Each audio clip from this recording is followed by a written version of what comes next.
Hello and welcome to this Intelligence Squared Plus event with me, Razia Iqbal. I am delighted to introduce you to our guest tonight, Huma Abedin, a woman who, from even before she graduated, was at the heart of American political life. Her public service has spanned the White House, the Senate, and the State Department. She has been for many years the gatekeeper to one of the most famous women in the world, Hillary Rodham Clinton. Indeed, she has often been seen in public, but not that often heard from, until, of course, her private life became very public and her marriage to the disgraced congressman, Anthony Weiner, fell apart. Well, Huma Abedin has written a memoir, and I'm going to hold it up, both/and, A Life in Many Worlds. Welcome, Huma. It's a real privilege and pleasure to be speaking to you today. Razia, I am so thrilled to be speaking with you today. As I mentioned to you before we got on, I listen to you every day. I listen to you. You're my beacon for news in the world. And so I'm so excited when they told me I'd be in conversation with you. I'm really looking forward to it. And thank you all. Thank you, Connor. And thank you for everybody watching and listening. Thank you very much. Now, I mentioned that you had often been seen in public life. You're often at the side of Hillary Clinton, whispering something in her ear, having a conversation on your phone. But we don't hear from you that often until, of course, your private life became public material and everybody was interested in your marriage. So in that context, that contrast between the public and the private and being somebody who is behind the scenes, I just wonder what the impulse was to write a memoir that was going to have to involve you reliving all these, some very painful things. Yeah. Well, first, I have to say that writing the book, and this was a surprise to me, I had not anticipated this, but writing the book was actually tremendous therapy for me. I write about the early part of my life, in part because my parents were very big influences. And I think my father always believed I would be a writer. I loved writing. I grew up surrounded by stories. It's how I opened the book. And my father always told me the greatest power I held was the power of my pen if I used it wisely. And so to some extent, it is doing what I believed he always thought I would do. But because you asked the why, and I certainly have thought about this, the timing, and, I could have written a book in 2015, 2016, 2017, certainly. I think it would have been an angrier, more bitter book, given what everyone had read about my personal life in the news. But the main reason was just recapturing my own story. I felt as though I was somebody who is somewhat known in the public space for the last 2 decades. And other people were writing my story. Other people were saying what I was thinking. And as a result, they were writing my history. And I wanted to reclaim that. And I was really, happy to reclaim it. I've had such a sort of liberating experience being out in the world, talking about my book these last few weeks. And I've really enjoyed it. Let's talk about the title, both/and, A Life in Many Worlds, because the first half of the book is very much about your childhood, your young adult life, and your family, your parents and their parents before them, which is not unusual in a memoir at all. But the reason I was particularly interested in the title is because it alludes to what your father once said to you, which is that you are both American and Muslim. And in the book, you are both many things and other things too. But I want to focus on the being American and being a Muslim, and the extent to which that was something that you inhabited with ease. It was, and I give, it was, and it is, I give, full credit to my parents, as I write in the book. My father would tell me that our eyes are in the front of our head for a reason, is to look forward, not look in the back. But he did want us to learn from history, just so that we didn't, it informed decisions we made in the future, in the present, and the future. And I carry this weight, and maybe this is a very American immigrant mindset or feeling, or maybe any immigrant experience. My father came from India, my mother from Pakistan. They came to the United States as Fulbright scholars. They met at the University of Pennsylvania. For them, education was a religion. My mother, her mother fought to go to school. And I constantly am reminded of the sacrifices and the commitment they made to give us the life that they had. And when I was 2, I was born in Kalamazoo, Michigan. That's a long story, but they did end up in they were both academics. And we ended up in Kalamazoo, Michigan. And when I was 2, my father was told he had 5 to 10 years to live. He was diagnosed with renal failure. He was told to get his affairs in order. And it's one of the first lines I write in the book. My father was told he was dying, and so he went out and lived.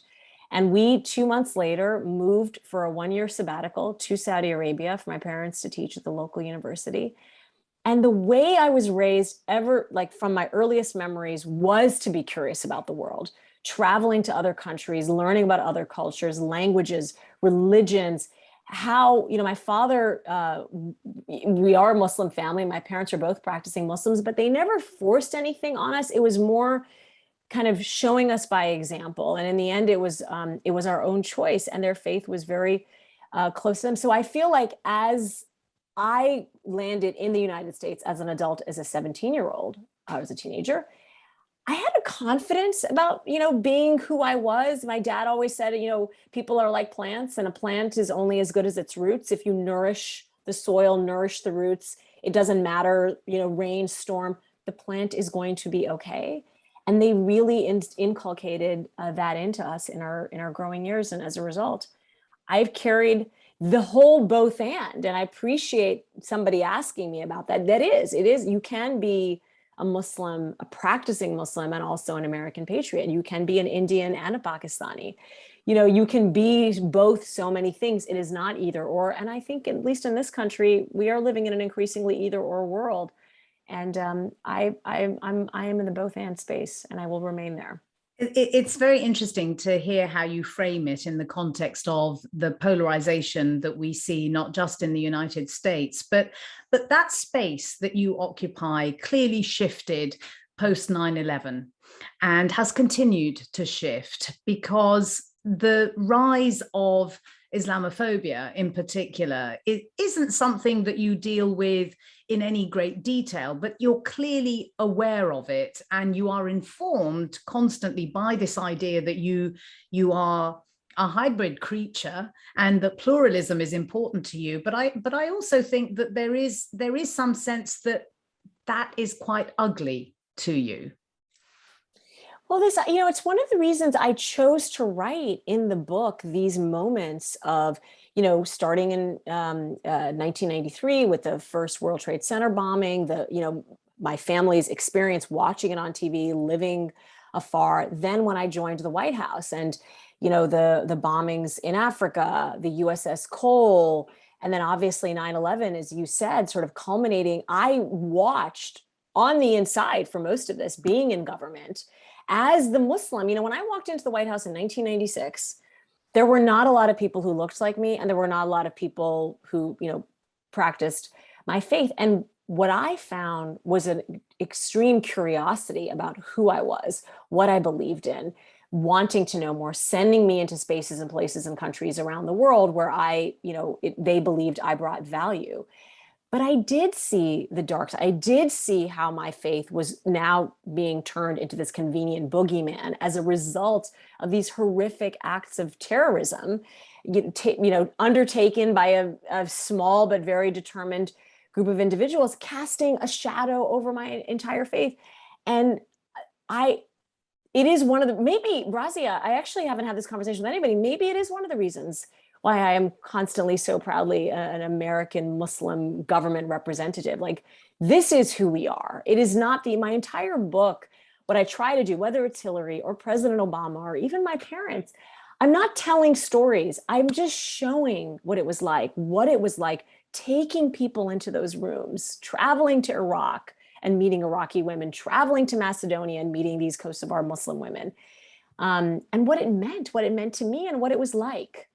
But hold on a second, because this is very interesting. You are clearly at the heart of government, and you are clearly somebody who was valuable to that government and more than one administration. You spoke Arabic, you're a practicing devout Muslim, and yet against that framework is the idea of America as two things. America is also two things. It's both a threat and it's a promise. And in that context, I wonder how much you were pulled intellectually, because America and American foreign policy, of course, has wreaked a kind of hostility, perceived hostility in many, many parts of the world, which must have made you pause. You know, for me, because of the way I was raised, and I even share this in the book, that even my parents, when my father got on that ship, my mother got on that airplane, they knew this was not the perfect country. That despite its imperfections, I mean, they lived through the civil rights movement. They were there for the women's movement. They were here in this country. They saw it convulsing. But I think for the notion that the principles and values, the basis upon which this country was founded. Getting on that ship, my dad knew that he could practice whatever faith he wanted to do and it would be okay. But they knew it wasn't perfect. I tell the story in the book of us living in Kalamazoo, Michigan, and my parents recount it as this perfect place. And then I share the story of the police showing up at our front door because a brown man was painting the shutters in 1975. A brown man painting the shutters automatically made a neighbor think that there was a burglar coming to our house. So it was this constant both and, constantly knowing I'm serving a country that is trying to do the right thing, but at the same time knowing that, we have caused plenty of problems, and certainly in the part of the world that is very near and dear to my heart, and that is the Muslim world. It's what, the foundation my father ran, it was all about what motivated his thoughts, his beliefs, was how do we all convene together? How are we going to live in this world, particularly Muslims? I mean, it is about exploring the condition of Muslim minorities around the world. And he was prescient about things like Bosnia. What was it going to be like for the Uyghurs in China and the Rohingyas in Myanmar? And what was it going to be like for young Muslim men in the UK, in France, in Europe? It was going to be hard unless we were all seated at the table, treating each other as equals. A lack of understanding leads to a lot of things, and look where it's led us today. So yes, were there moments where it was hard for me?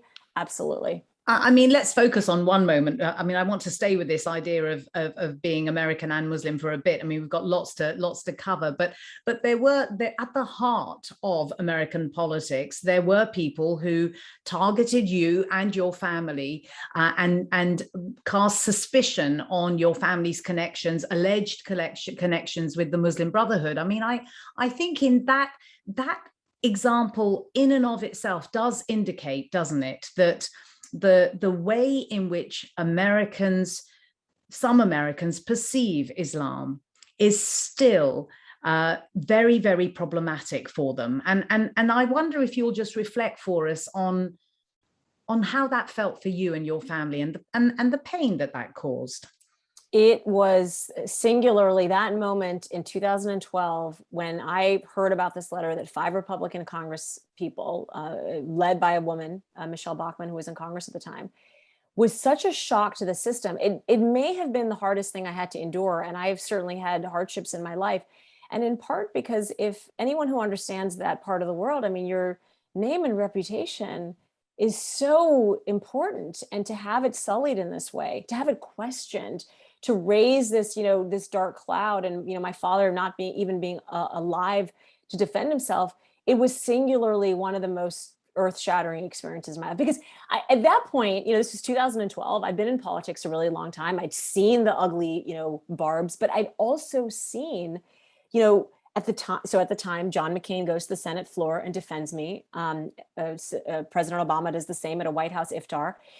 I was not the only Muslim American in government named in those letters. There were other very accomplished, very successful, upstanding Muslim Americans who were also in that letter. I just happened to be the most, I think, high profile, but it wasn't even about me.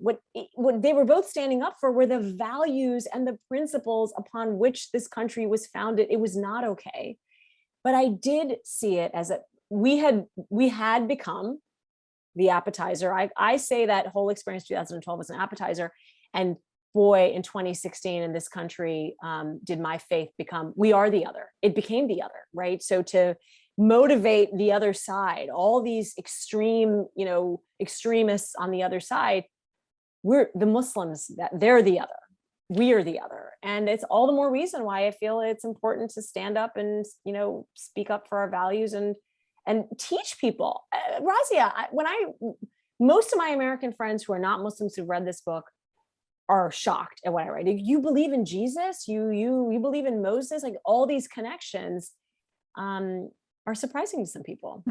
Yeah, I'm sure they are. But maybe that's a result of not so much not knowing that much about Islam, but actually not being that focused on faith generally, because there are so many commonalities between the three monotheistic faiths in any case. And it's about willingness, I suppose, to want to learn. You allude to the fact that that particular period was very hard for somebody who had clearly had some pretty difficult things to deal with. Let's launch straight in and talk about your very public collapse of your marriage. I want to go back to the point before you got married to Anthony Weiner, and he said to you, "I am broken and I need you to fix me." You overlooked that. You kind of dismissed it in some ways, and yet it clearly was a sign in retrospect. And of course, 2020, hindsight gives us 2020 vision, doesn't it? But I wonder what you think about that now. Well, I've actually said this before, and that I do think a lot of people, certainly in this country, view my relationship with Anthony from a 2021 perspective, like, aha, we always knew. And, just taking people back, Anthony was my first love. He was the first man I was ever with. He was my first Valentine's date. It was a very unexpected, we became friends first before anything else. And he was a charismatic, dynamic, public servant. He was a member of Congress. And I really, fell in love in the most unexpected way. And it was a bit of a struggle. We had faith backgrounds and cultural backgrounds, but also I was so private and invisible, and I liked it. Part of being a white, a political staffer is to be in the background and is to remain invisible. And I preferred being in that place. And I thought I was with the perfect man. I mean, I even now I have conversations with, with my girlfriends here, and they're so frustrated at what they perceive as their partner's lack of support in certain domestic responsibilities. And in that sense, on the one hand, I have this perfect husband who's, making sure whenever I come back from a trip that the laundry's done and there's hot food on the table and that our child's, all of his needs are taken care of. And he's smart and interesting. And on the other, this destructive behavior was, as I think the world knows, just got worse. I didn't understand it. The first time the story broke, I was, not even 12 weeks pregnant. I was carrying his child. And I was in shock, and I did not understand the behavior. As somebody who grew up her entire life maintaining control over herself, having control in the workspace, I didn't understand somebody who could not control their behavior. It didn't make sense to me. And it took me a very long time to understand, a very long time, and a lot of therapy and going through even worse moments. I wonder though, at what point you ever made parallels with the person that you worked with most closely, Hillary Clinton, whose husband also had weaknesses, sexual weaknesses that became very, very public and resulted in his impeachment. And he also lied about that initially, a lie that you were prepared to believe. And I wonder whether you ever see those things as being not identical, because you're not Hillary Clinton, and you weren't in that position, you weren't first lady. But I just wonder to what extent you look back on that now and just think, well, yeah, that there is a mirroring here. I think no two circumstances are the same. Obviously, I don't see it from that perspective. I know I understand why the parallels are being commented upon now, but I take myself back to that time in the White House, and I chose to write about impeachment, and in part because all these milestones in my professional growth kind of matched the revelations in that investigation. And in that moment, here I was, 21 years old, had no understanding of what it was like to be in a relationship, had no sense of the heartbreak or devastation that my boss was going through. So the reaction I had was really to be there for her, to just, the way I could make her life easier was by doing my job really well. And so I write, actually in the book, is that I would watch these things on TV about what was happening in the investigation, and it felt like a parallel reality. That's not what I saw on the inside, because on the inside, we were getting up every day, serving the American people. Hillary Clinton was traveling around the world championing rights for women and children. It didn't compute. So to me, when I was in my own situation, which I agree was very different, I was just in this world of, and it was this anomaly. I mean, people had been heard, and sex scandals were sadly not uncommon in the public space, not just in politics but other industries. It was this online, this digital, this new world. I mean, these portals through which Anthony's behavior, really started, didn't exist the year before we got married. And but I also wonder about all of that, you dealing with all of that in the context of your devout Muslim upbringing. I mean, that there is a level at which any person going through that would feel publicly humiliated, wanting to just shy away from it. But this was happening to somebody who was not hugely experienced in terms of relationships. You had thrown your lot in with a man who was an American Jewish politician, and you were a devout Muslim. And in that context, the sexual embarrassment that all of that caused, I can imagine must have been deeply perturbing to you as well as to your family. As I write in the book, I spent a lot of time, even after Anthony proposed, really considering it was a real reflection on whether this was the right choice for me. And I even write how I tried not to see him and how miserable that was. And in part, it's why I tell the funny stories of all the ways that he accommodated me and he was fasting with me during Ramadan. He gave up pork and alcohol, all these, which he just volunteered to do. I felt so close to him because I felt as though he was really trying to embrace, I was committed to embracing a way of life that would make for this, a life together, a partnership together forever. And it did bring, and because you use the word, there's 2 chapters in the book, shame, go away, an elephant in the room. And there is a tremendous amount of shame. I don't believe what I went through is singular to me. I think, unfortunately, betrayal and online betrayals are just a reality in life these days. I just had to do it on the front page of the newspaper, and why I share the story of us being together in Texas and the first time we were outed on the street and having to hear these nasty comments from people.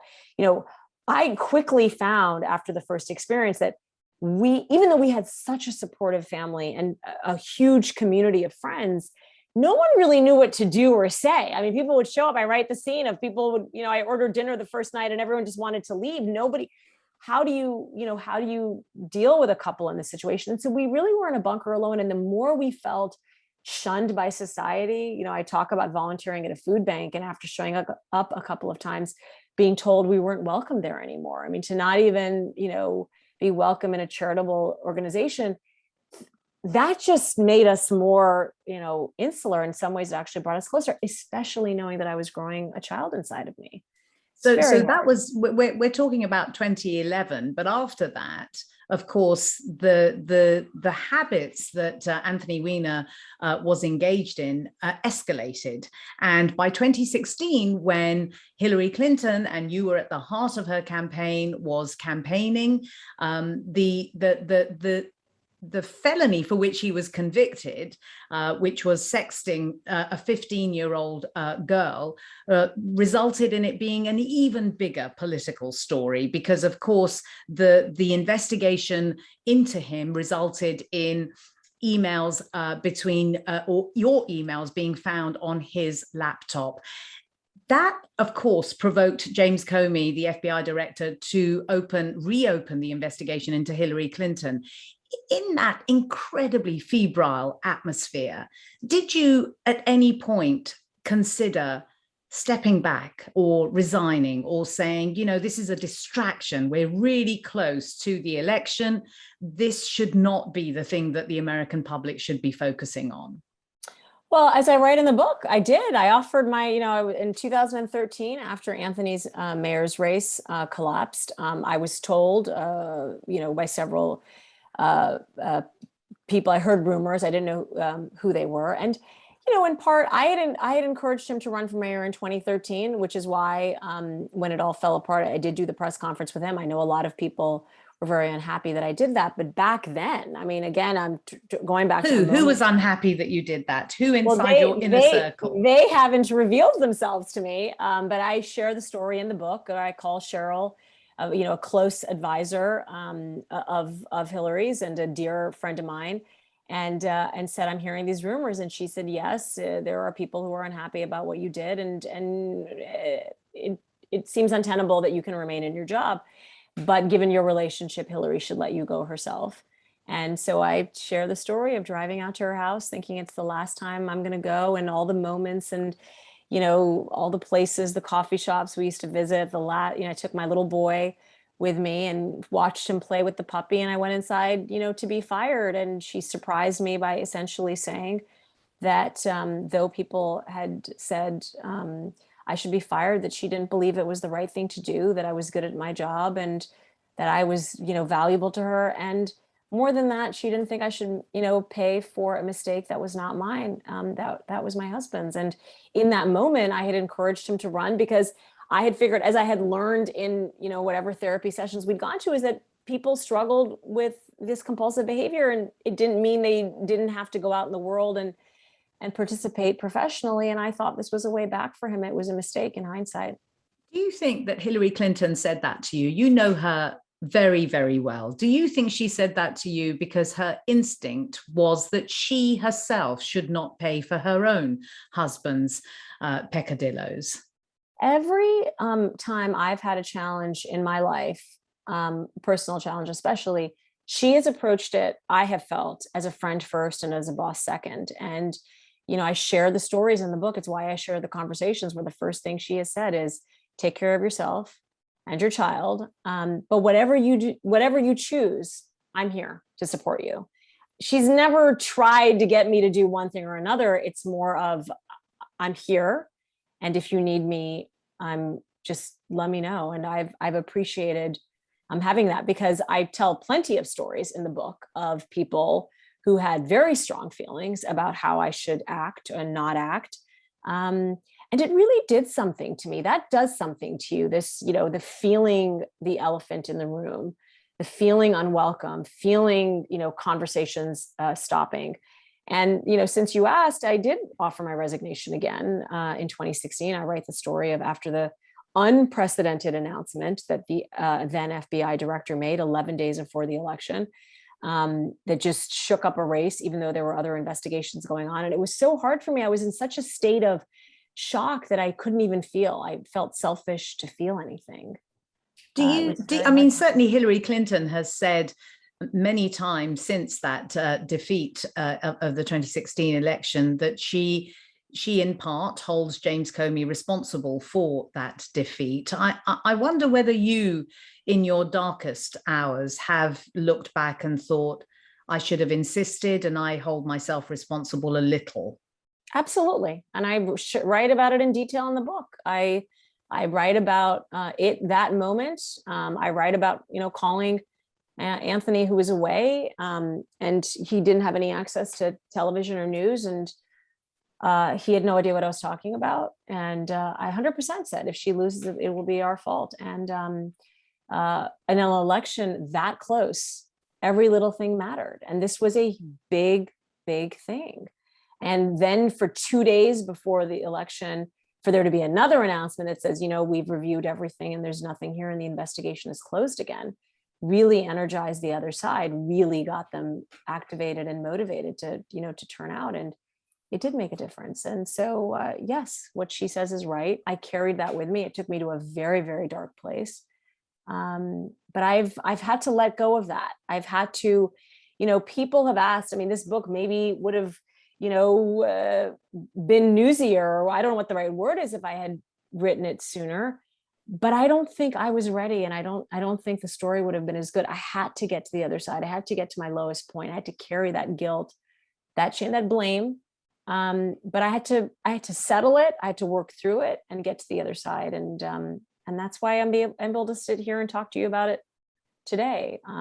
With that sense of, it's quite clear that your devotion and your loyalty to Hillary Clinton in particular, but the Clinton family as a whole. I mean, Bill Clinton officiated at your wedding with Anthony Weiner. It comes through page after page after page. But I wonder about that choice, because you yourself must have been aware that there are people who really doubted the way in which the Clintons operated, the way in which Hillary Clinton came across on the campaign trail. I wonder to what extent you were aware that people might look at this book and say, well, on one level, it's a hagiography when it comes to Hillary Clinton. Well, I approached my reflections on Hillary and the Clinton family, as I said, I think earlier, from a show not tell perspective. I'm not telling you she's amazing. I'm not telling you he did this. I'm not telling you. I'm just showing you what it was like. I part of what I loved about writing the story is I wanted to take people into those rooms. I wanted to take people into those rallies as we walked in, and you felt the goosebumps, and you carried people's hopes and dreams and secrets and fears. Like, still, there's nothing more rewarding than that feeling, what it felt like. I also share there's a scene in the book, actually, when I'm in London, and I get up, and I'm terrified of public speaking. This is the thing that scares me the most, talking publicly, things that scare me. I write in the book, like I was shaking before I had to go out. So I get up and I give this speech on her behalf as a surrogate in London. And when I sit down, a woman comes up to me and she's like, I don't understand. Why doesn't Hillary talk about herself this way? Like, these are amazing stories you're telling. And I said it then and I say it now. She never thought any of this was about her. She was so mission driven that the caricatures, we were aware of them. And look, I grew up in the Clinton world of politics. So in the 1990s, with the emergence of cable news, 24-hour cable news, you were constantly trying to drive the proactive message of the day. So you did not acknowledge the nonsense.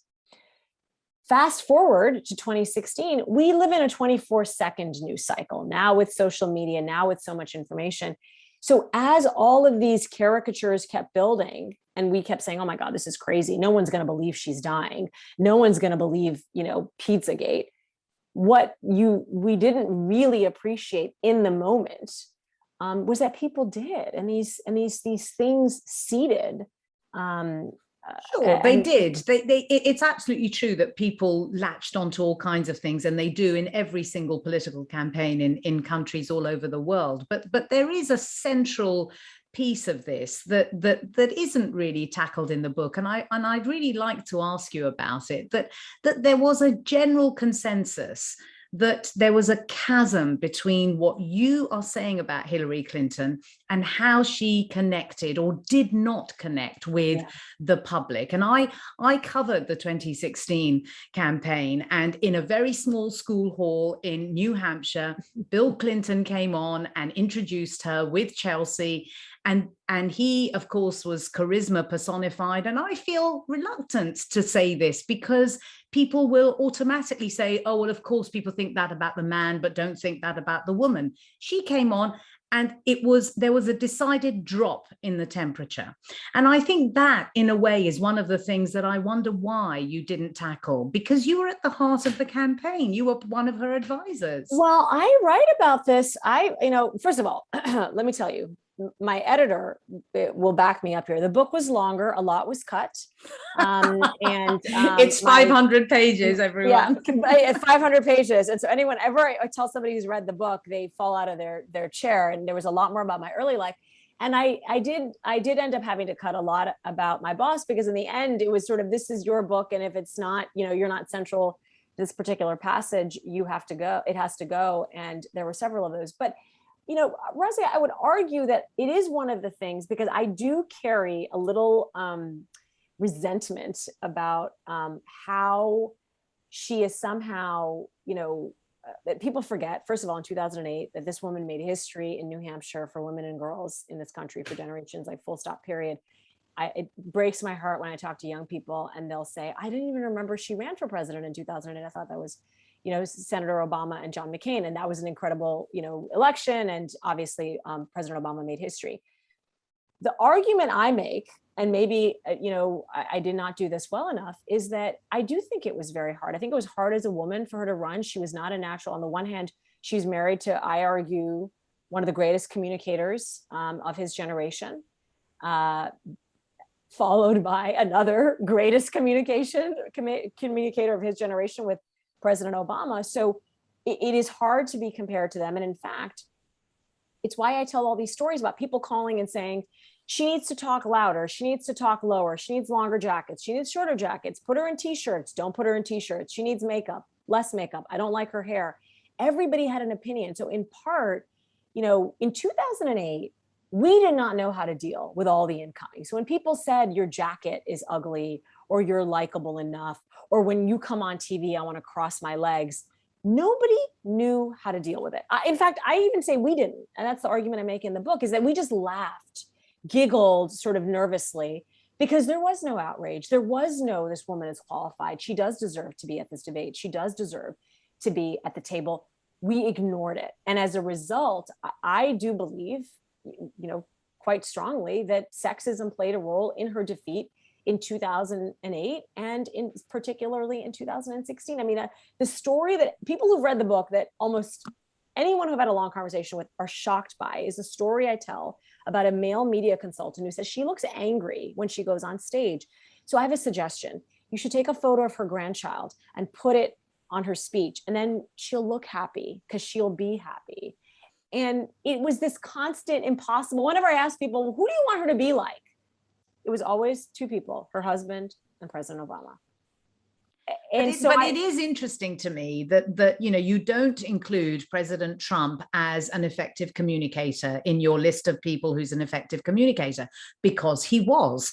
Whatever you think about his politics and whatever you think about his polarizing ways, he managed to reach people who then voted for him, not just in the election that he won, but in the last one. 70 million plus people voted for President Trump in the election that Joe Biden won.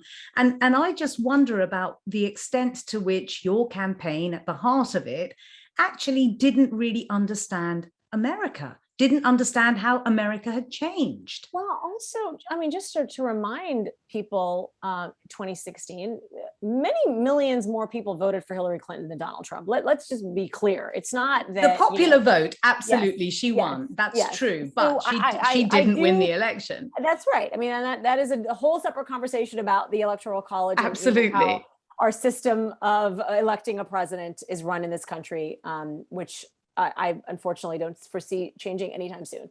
So let's start there. I do take an issue when people somehow think that she doesn't connect. In that, if she's not connecting, how do you have 66 million people vote for you in 2008 when even she and President Obama, everyone thinks he ran away with it, was amazing. He was amazing, but that was a very tight election. So in terms of connecting with people and actual human beings, bodies and numbers voting for her, those are large numbers. Those are numbers that very few Americans can say they can match. I would argue damaging. It was damaging, wasn't it, for her to call the people who voted for Trump as deplorables? I mean, it was hugely damaging. But I want to, because you asked about Trump and being an effective communicator, what I believe he did, and this is my personal opinion, is that number one, it was, and that's why I write that scene in the book about the first time we turned the TV on to actually watch him in the midst of a very, crowded Republican primary. It was in part entertainment, in part showmanship, and in part you were watching because you did not know what the next, really provocative thing would come out of his mouth. That's not why you were turning on the TV. That's not why people would argue Bill Clinton was an effective communicator. I think people would say, when you were in a room, in 1999, if I walked into the East Room of the White House, or if I went to a rally in Iowa and Bill Clinton was speaking, I thought he was talking to me. I thought when he was explaining a program about healthcare, education, college, I got it. That's why he's been called the explainer in chief. President Obama made me feel like anything was possible, that the world could be a better place, a fairer place, and you had that sense of hope and possibility. Yes, it was effective communication. I think he seeded a lot of fear in people, though what is going to happen. I traveled the country in 2016 on behalf of the campaign. I would go into Muslim communities, Muslim American communities, and give speeches about the threat the other side posed. And the reaction, as I write in the book, from people was, this is a very passionate speech that you're giving, but it's a bit dramatic. I mean, he's not going to do any of these things that he's saying. It's just, entertainment. So I would argue it was a different kind of communication, and it worked. And I do think a lot of it was the fear. It was instilling fear in people. And I agree with you, Razi. It worked effectively, and we ended up with 4 years of what I believe is a national trauma. Obviously, I've got many more questions, but we're going to turn now, because we've got about 15 minutes left, to questions from the audience. This went by so quickly. So here's one, just a starter. Do you think that there is a particular male sexual entitlement in politics, or is it just in society at large? I don't think it's specific to politics, in my opinion. I think generally, and there is research, there are studies that show this, that generally we have a hard time seeing women in executive leadership positions. It's why it's hard for women to become president, mayors, CEOs. How many Fortune 500 CEOs are women? It is how I end the book. If those of you who are watching, I hope, because I do end on our vice president, and what she represents to us in this country in the future, but also this notion that unless we change our conscious and unconscious bias towards women, unless we teach our boys not to be afraid of women's power, things are not going to change. We're not going to have more women at the table in our country. Well, here's a question directly relating to that. Do you think, in the context of everything that you've said about women at the heart of politics, do you think a woman can be president in the United States? And what advice do you give to the Democrat who will likely go against Trump again in 2024? Oh my God, I'm not gonna predict the future, and I hope that there's not a Democrat that goes against President Trump. But I do think I remain hopeful that a woman will be president. I think it's going to be very hard. Just look at 2020, and we had a slate of, stars, rising stars, extremely qualified women, and they had a hard time. I think. Does that tell you that American society, because of course there have been female leaders in other countries, in this one, for instance, I mean, I just wonder whether you think that there is a kind of particular kind of misogyny, or the misogyny manifests itself at the voting booth in a way that perhaps it hasn't elsewhere? So this is something I don't reflect on in my book, and I'm certainly not an expert. I think there are other countries such as yours where you have leaders chosen by their peers. It's really a party that you're putting forward. And here it's all about, you want to fall in love. You want to find the candidate that, animates you. I think misogyny, unfortunately, is an international epidemic. It's not specific to the United States, but in our country, it has been especially hard for women, the way our system is set up, to break through. So this is a question from Sarah. With writing this book, you have gone from being a private to a public figure. You were passionate about politics in 2016. Would you ever go back into politics? I mean, you're still in politics, aren't you, really? I think to some extent I will always be. I write in the book that in 2020, I was watching everything from afar and really having a hard time being on the outside after being at the center of the universe for so long. So yes, I'll always be there to help if anybody needs help. I don't think it's going to be my full-time life, but there's nothing better than, at least for me, that being in public service, participating in some way. I interviewed the Facebook whistleblower Frances Haugen yesterday, and here's a question about social media and Facebook. Do you think that Hillary lost because she didn't understand Facebook and how social media impacts on elections and people's opinions now? I don't, again, I don't think there's any one thing. It was the perfect storm of things. When we were in the campaign, when she was saying there are things happening at Facebook, these ads, these fake ads, people were looking at us saying, it's not really possible. You guys are crazy. Just like when she suggested that there was a interference from another country. All these things are not proven to be factual. So I would actually argue that she was prescient about some of these things. And I don't think I disagree that she didn't understand that it was Facebook, that she didn't understand Facebook. I think there were active external forces working to defeat her. Here's another question, which I think will probably take us to the beginning, or the first half of your book, which is really about your family. When you were growing up, who was an inspiring figure to you? I mean, my gut instinct tells me that you're going to say your father. I say this, my father was larger than life, and he died just before I left for college, and he was sick for most of my life, even though I thought he was Superman. But my mother aided and abetted the illusion. My mother was Superwoman. She made everything possible. She got him his kidney transplant. I mean, she did everything. And so for me, it's honoring. I start with the matriarchs in my family and I end with them. The notion of choice, one woman's choice to demand to be educated 100 years ago landed me in the center of the White House. I write about the first thing I did on behalf of my country was greeting the Bangladeshi prime minister in the center room, in the center of the most powerful house in the world. And I owe that to them. I owe that to the women in my family. So a combination of my mom and my dad, I would have to say. So this is a question about what you say in your book in particular, the quotes. You have quotes from writers ranging from Wole Soyinka to, well, I can't think of any others off the top of my head, but they're really pretty inspiring. And the question is there a book that was in your mind more than others when you were writing your own? There was an epilogue to this book, going back to, I'm now, Razia's head's going to explode. There was an epilogue.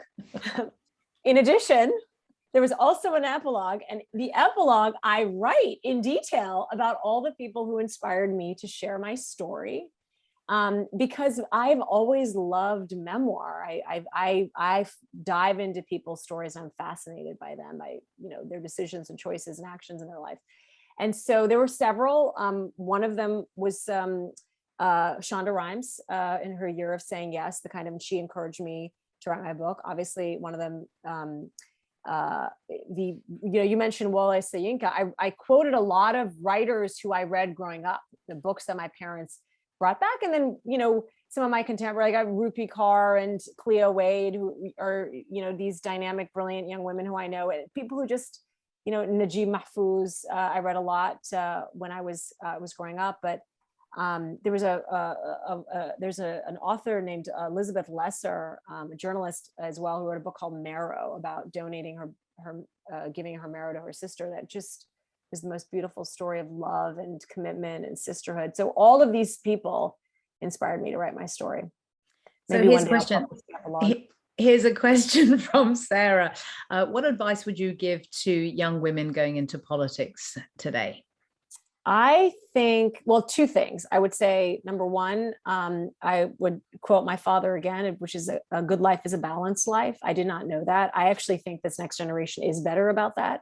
I write a chapter in the book where I'm at a family wedding and get a call asking if I want to go to Argentina for work. And I, of course, left the wedding and jumped on that plane and went to Argentina. And for 25 years, did that over and over and over again. I always picked work, and family and friends came last, or came second. And I think if I had to go back, it's the one thing I would adjust. So try to find that balance. And politics is not for the faint-hearted.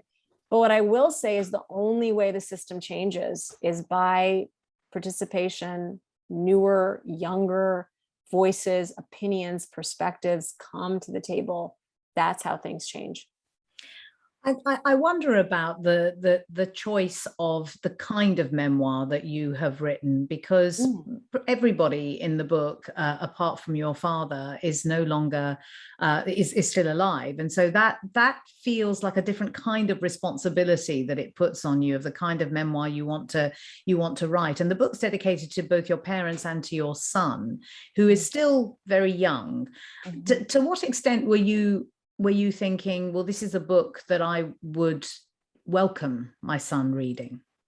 My son is growing up at a time, my father was terminally ill and we did not know. That's my parents protected us from that, but we don't live in that world anymore.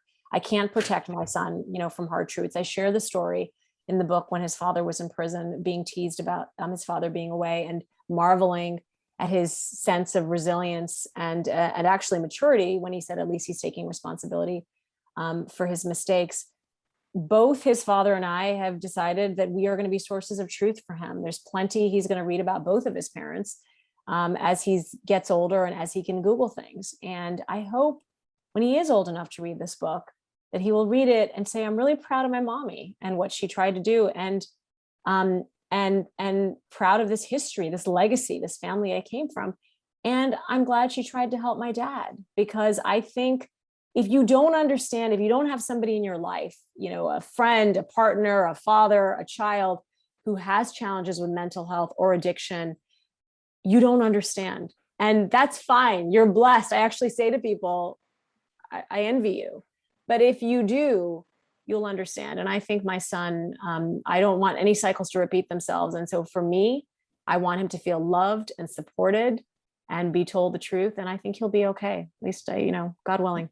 You've inshallah, you have clearly overcome your nerves in terms of public speaking. I'm talking to you, Razia. So hello. So I wonder whether, given how much you have been in the world of politics as a backroom staffer, I wonder whether writing this book and being a public person now, because you've basically said to people, I've written a book about the things that have happened to me in my life. To what extent that might result in you wanting to go into politics in front of the microphone and, in a full fronted way? This is the problem when you quote people like Shonda Rhimes and say, this is my year of saying yes, because I got in trouble here on my very first live TV morning show and I was shaking and cold and had no idea what I was saying. And so when Savannah Guthrie asked me, this is your year of saying yes, so will you, run for office? And of course I said yes, because that was supposed to be the answer. And then immediately said, wait, yes, but no, I'm not going to do that. I don't see myself doing that. I mean, I want to be open. I want to be open to new experience. And that's one of the things about putting myself out in the world. I feel like I really limited myself in many ways. I don't want to be that person anymore. I want to be open to new ideas and thoughts. I was thinking about calling Christiane Amanpour up and seeing if she had ideas, because, my dream was to be her when I was a little girl. I write this in the book. I saw her. Sometimes you have to see things to imagine it's possible for yourself. And as a little girl sitting in Saudi Arabia on the floor of her apartment, seeing a woman come on TV who looked like, wow, I mean, this is amazing. And everyone else I saw was either covered or, didn't look like me. So I don't know. I'm kind of excited about what the next year is going to bring. Well, I wish you well with it. One final question, and I sort of feel like the answer may be a fantastic way to end because of the pain that you have gone through in all kinds of different ways. The question is, what role has forgiveness played in your life? I would still be a broken, angry, bitter person if I had not been taught that radical empathy is an important thing to have in your life. And I've had to forgive. I've had to forgive a lot. I've had to forgive what at one point I thought was the unforgivable. And I had to do it the hardest way, which is instead of running away, instead of not wanting to know, instead of being closed, women stop me on the street. People, mostly women, stop me on the street all the time. When does it stop?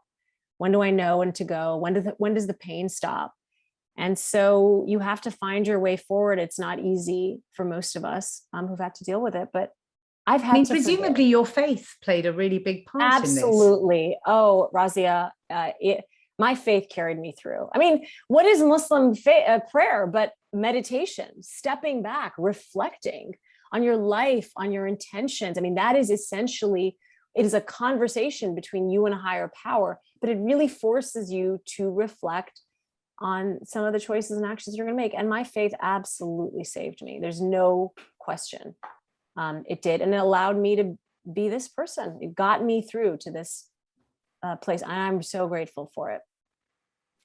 Huma Abedin, thank you very much indeed for sharing your life and your thoughts with us today. And the book, again, there it is. Beautiful picture of you on the front. Thank you very much indeed. It's been wonderful speaking to you. And thanks everybody for sending in questions. And thank you very much for being with us today. Bye-bye.